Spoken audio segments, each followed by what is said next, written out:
أعوذ بالله من الشيطان الرجيم. بسم الله الرحمن الرحيم. يا أيها الذين آمنوا كتب عليكم الصيام كما كتب على الذين من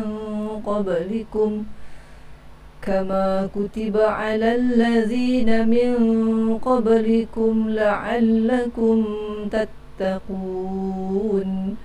Sadaqallahul Azim. Maksudnya, hai orang-orang yang beriman, diwajibkan atas kamu berpuasa sebagaimana diwajibkan atas orang-orang sebelum kamu agar kamu bertakwa. Surah Al-Baqarah ayat 183.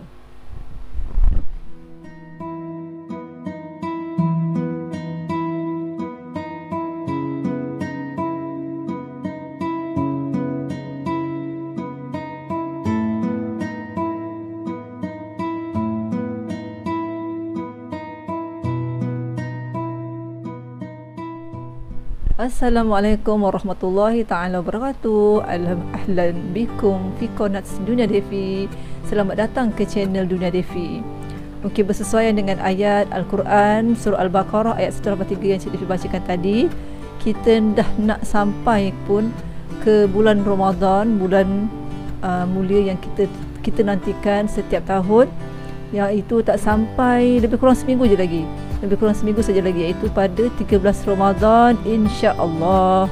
Jadi untuk video yang kali ini, Cik Devi nak ajak kawan-kawan semua untuk kita rancang Ramadan yang tinggal 7 harinya lagi ni, supaya kita lebih prepare, lebih bersedia untuk beramal ibadah selama tempoh sebulan dalam bulan Ramadan.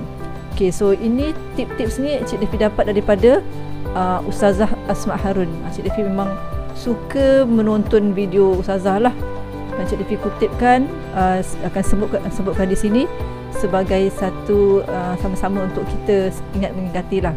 Okay, pertama sekali, walaupun sampai 7 hari, walaupun hanya lebih kurang 7 hari, kita pun tak tahu sama ada kita sampai tak sampaikan. First sekali yang kita kena buat adalah berdoa kepada Allah Subhanahu Wa Taala.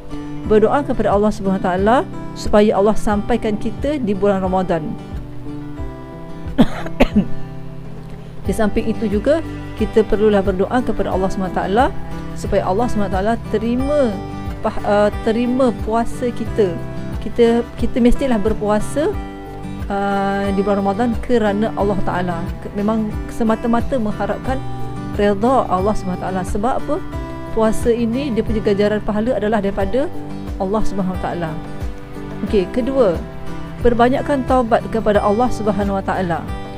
Sebab kita ni selama setahun, iaitu selama 12 bulan, Allah berikan sebulan ini, bulan yang istimewa, iaitu bulan Ramadan, untuk kita muhasabah balik diri kita.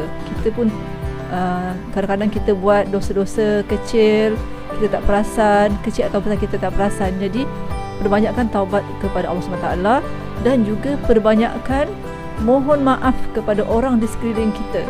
Kerana kita kadang tak perasan, kita salah cakap dan sebagainya. Jadi kita dari sekarang, kita mohon maaf kepada semua orang, supaya semua orang memaafkan kita, dan kita sendiri pun memaafkan semua orang di sekeliling kita. Yang ketiga, kita cek balik, kita tengok balik fiqh Ramadan. Maksudnya, okey, amalan-amalan dalam Ramadan, puasa itu sendiri, apa yang boleh, apa yang tak boleh, apa yang dilarang. Contohnya, banyak juga perbuatan yang dihalalkan semasa bukan dalam bulan Ramadan, yang diharamkan masa bulan Ramadan, semasa berpuasa. Contohnya makan tu sepatutnya tak ada masalah kan, tapi di bulan puasa, bulan Ramadan, kita tak dibenarkan makan di siang hari. Okey, so banyak lagi tentang ilmu Ramadan yang kita perlu belajar supaya kita tak langgar peraturan-peraturan tentang yang telah ditetapkan dalam bulan Ramadan. Kita juga perlu belajar tentang ilmu fidyah, iaitu kepada yang perlu qada puasa contohnya kan, yang puasa ganti, yang belum ganti kan, mungkin kena bayar fidyah. Jadi perkara-perkara ni kena selesaikan sebelum kita berpuasa. Yang keempat, okey, dalam bulan Ramadan, kita semua berebut dengan bulan Ramadan adalah satu madrasah untuk kita semua, mendidik kita untuk lebih dekat kepada Allah SWT. Satu hari tu memang kita penuh dengan amalan kita, bangun sahur, lepas tu kerja dan sebagainya. Dalam kita bekerja pun kita akan jaga kerja-kerja itu supaya sentiasa dalam keadaan yang redha Allah. Lepas tu maknanya puasa tu mendidik hati kita. Lepas tu berbuka puasa, jangan membazir dan sebagainya. Lepas tu solat tarawih, lepas tu malam kita kena bangun untuk tahajud dan sebagainya kan. Jadi ini adalah dan juga satu lagi, dan juga kita perlu banyak mengaji Al-Quran. Maknanya kita nak ngaji, suami pun nak mengaji, nak beramal juga, kita pun nak beramal juga. Jadi dari segi ni kita kena sama-sama berbincang lah. Suami isteri perlu berbincang supaya sama-sama sharekan tugasan-tugasan untuk persediaan berbuka dan sebagainya, dan sama-sama juga beribadah, sama-sama mendapat pahala ibadah dalam bulan Ramadan. Jadi benda ni perkara ini perlu diperbincangkan bersama. Macam isteri kan kadang-kadang bekerja kan, jadi suami isteri peluang untuk qaullah direbut. Maknanya siang tu kita ada tidur sekejap yang disebut sebagai qaulullah, tidur sekejap sebelah tengah hari supaya kita dapat rehat. Sebab qaulullah ni dia akan menyegarkan kita sebelah petang dan untuk malam, untuk kita bangun malam untuk tahajud. Jadi ambil peluang untuk tidur qaulullah supaya malam kita boleh berjaga untuk solat sepertiga malam. Dan yang kelima, buat operasi rumah sebelum Ramadan.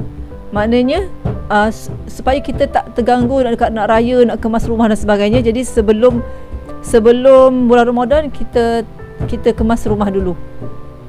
Bincang dengan keluarga untuk siapkan kemas rumah, supaya terutama 10 bulan Ramadan yang terakhir tu, malam Lailatul Qadar, kita dapat melakukan ibadah bersama-sama sekeluarga, fokuskan ibadah kita. Sebab peluang ini datang bukan selalu. Kita tak tahu lagi kisah pada kita akan bertemu lagi dengan Ramadan yang ini yang belum sampai ataupun yang akan datang. Jadi rancanglah Ramadan, kawan-kawan semua, supaya kita mendapat sepenuh-penuhnya beramal dan mendapat redha daripada Allah SWT, dan Allah terima amalan puasa kita. Jadi saya harap sangat, Cik Devi harap sangat konten kali ini bermanfaat untuk kawan-kawan semua untuk bersedia. Ada 7 hari, ada seminggu lagi ni. Jadi Cik Devi nak ucapkan semoga bersedia. Sekian dulu daripada Cik Devi. Assalamualaikum warahmatullahi taala wabarakatuh. Ila liqa.